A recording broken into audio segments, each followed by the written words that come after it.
Delegation आपसे मिलने आया था, जापान का डेलीगेशन, वो किस संदर्भ में आया था और क्या कुछ बात हुआ? देखिए वो इनको WHO का ब्रांड एम्बेसडर नियुक्त किया गया है लेप्रोसी उन्मूलन अभियान के लिए। और वो भारत आए हैं, आदरणीय प्रधानमंत्री जी, राष्ट्रपति जी से भी मिले हैं, हमारे माननीय मुख्यमंत्री जी से और मुझसे भी मिलने आए थे। और ये कुष्ठ उन्मूलन अभियान को पूरे विश्व स्तर में कैसे इसके उन्मूलन के लिए कैसे ज़्यादा से ज़्यादा प्रयास हो, उसमें लगे हुए हैं। यूही साकाकावा का मैं झारखंड की धरती में, भगवान बिरसा मुंडा की धरती में स्वागत करता हूं। और मुझे मिलके काफ़ी अच्छा लगा कि एक जापान में रहने वाले, एक सामाजिक दायित्व को निर्वाह करने वाले एक बड़े उद्योगपति और बड़े बुद्धिजीवी को झारखंड और हिंदुस्तान की भी चिंता है।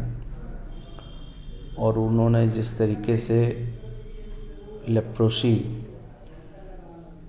के लिए गंभीरता दिखाई है, हमने भी उनको उनके इस कदम के साथ गंभीरतापूर्वक झारखंड चलेगा और झारखंड भी बहुत जल्दी लेप्रोसी उन्मूलन के अपने काम को पूरा कर लेगा।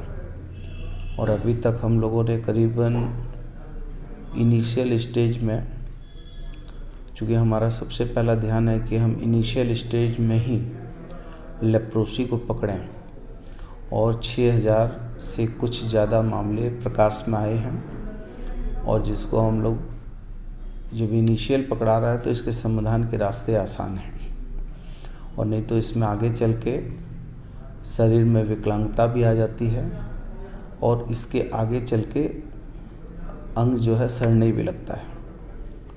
तो हम लोग कई तरह से इसके उपाय करते हैं। इसके लिए चप्पलें आती हैं एक औषधि युक्त, वो भी हम देते हैं। इसके साथ साथ इनको दवाई भी दी जाती है। थेरेपी के माध्यम से भी इनको ठीक करने की, विकलांगता दूर करने के भी उपाय होते हैं। तो हम लोग लगे हुए हैं और इनके आने और सहयोग करने से ज़्यादा बेहतर होगा। एक चीज़ और आ रहा था, कई लेप्रोसी से पीड़ित लोग भी आपसे मिले इस दौरान। उन लोगों ने कहा कि कई योजनाएं का लाभ इसलिए नहीं मिल पा रहा है कि उनके पास जाति प्रमाण पत्र नहीं है, स्थानीयता नहीं है।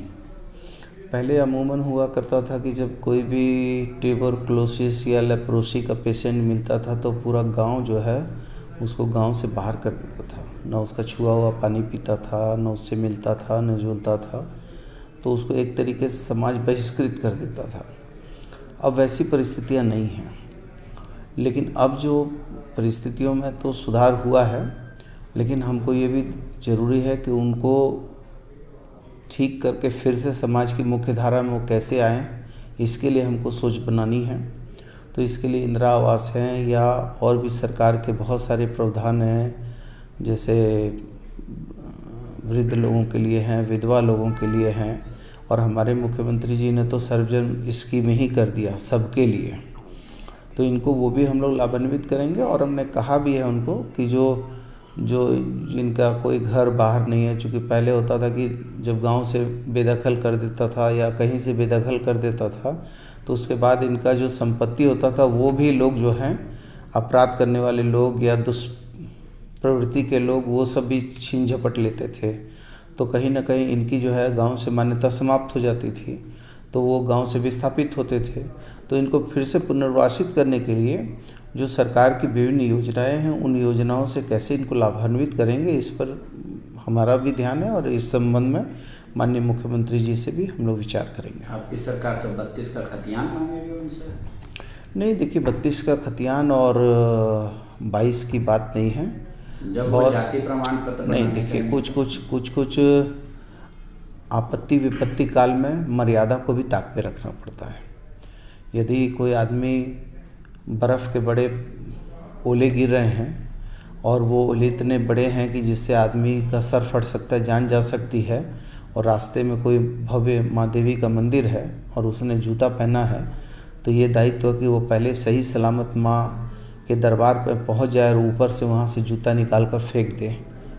तो कभी कभी आपत्ति विपत्ति में मर्यादा को भी ताक पे रखा जाता है। जब समाज में ऐसे लोग जिन पर मानवीय दृष्टिकोण से सोचना होगा, विचारना होगा, तो बहुत चीज़ों को शिथिल करते हुए भी इन लोगों को काम करना होगा। विवेकानंद विद्या मंदिर स्कूल एक CBSE affiliated English medium coed school है। हम शिक्षा के साथ संस्कार देते हैं। thefollowup.in.